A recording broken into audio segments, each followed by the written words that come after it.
કાળુભાઈ છોકરા લઈને નાવા પૂજી ગયા કે હું? એલા નાના મારો ભાઈ રામ રામ ને સીતારામ ડાયરા ને માતાજી હવના હારાવાના ઘરે હવે નાવા તો કાંઈ નથી પહોંચી ગયો. હું ઘેરે હતા મહેમાન એટલે ઘેરે ગયો તો ઘેરેથી અહીંયા પહોંચ્યો એટલે આ બાળકો તમે જોઈ શકો છો મિત્રો એ અહીંયા સવારના છે. આજે સવારથી અહીંયા જીવદયા ટીમ જુઠસનના સ્થળ ઉપર છે અને એ ઘેરેથી નીકળ્યા એટલે નક્કી કર્યું હતું કે ભાઈ આપણે કંઈક આજ કરવાનું છે.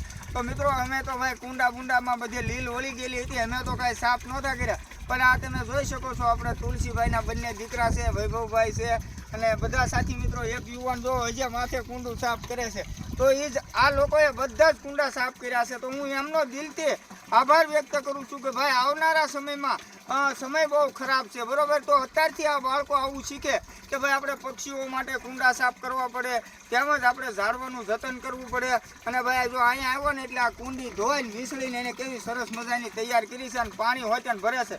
તો ભાઈ હું તો ગાડી લઈને આવ્યો ને મને કીધું કે એક ભાઈ વિડીયો અમારો બનાવી દે. મારે શું છે વિડીયો બનાવવાના હોય, બાકી કામ હું નથી કરતો. પણ મારો ભાઈ આ બાળકોનું કામ અને અમારા ગામના લોકોનો સાથ સહકાર બહુ સારો હોય છે.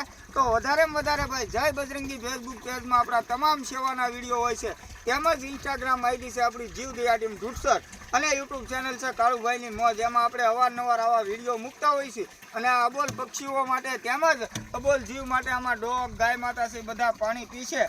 તો વધારેમાં વધારે ભાઈ વિડીયો અમારો શેર કરી દેજો. બાકી ચોમાસું આવવાની તૈયારી છે અને હવે સાંજ અમે નાખતા નથી, ટાઈમે કુંડા ભરતા નથી, પણ બધું પાછું રેગ્યુલર ચાલુ કરી દઈશું કારણ કે વરસાદે પોરો ખાધો છે એટલા માટે. તો વધારેમાં વધારે કાંઈ બોલવાનું નથી. રામ રામ ને સીતારામ ડાયરા.